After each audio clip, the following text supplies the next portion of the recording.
So Seth Gallagher, a bird expert with the Rocky Mountain Bird Observatory, here to talk more about the plover, or plover, either way. Yep. Welcome. We thank you for joining us here today. What kind of bird is this mountain plover? Sure. Well, the mountain plover is a shorebird, which is kind of an interesting term. It's closely related to the killdeer. Folks are familiar with that, a bird that's common on the Front Range.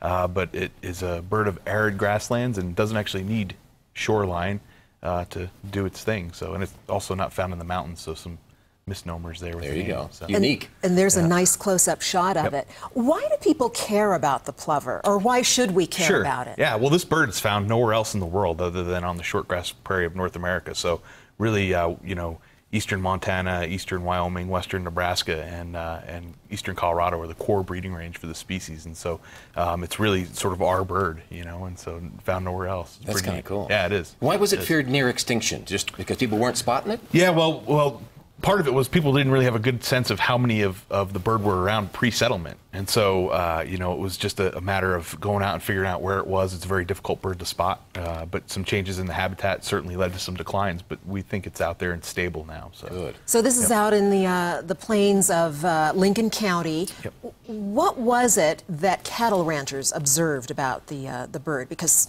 researchers thought it was nearing extinction. Sure. Well, this bird is actually, what they saw was that this bird is out there with them every day, and their practices are very compatible with what this species needs to coexist with cattle ranching and farming even. So, you know, this bird is there, and it's there because of the way the land is managed, and those folks are good stewards of the land, and so.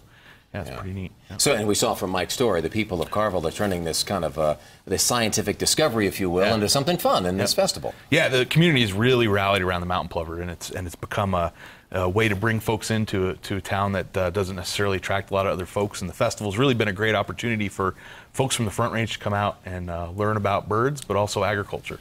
So it's been a good deal. I love this group shot near the school bus getting around. That's how they transport people. Yep. It's bird watching with a twist. Tell us about some of the extras, the food and the lodging. Yeah, well, the community really, like I said, rallies around it. They provide all the food. A lot of the local organizations provide the food. Saturday night there's a chuck wagon cookout. You can come out and camp or stay with a local ranch family, and so you know, the festival becomes as much about agriculture as it does the bird. And so, if you want to come out and explore the half of the state that I think a lot of folks don't take the time to go see, this is a really great opportunity. How many people usually show up each year? You know, it depends. A lot of people from the community show up in the evening, so it's 90 to 100 people. But as far as bird watchers, it's a pretty small group of people, 15 to 20 people on the school bus for all the tours, so it's a great opportunity to really go out and enjoy a smaller festival and see some unique areas that aren't otherwise open to the public. But the point is, you need to get your reservations in early if you want those lodging, the accommodations out there. Yep.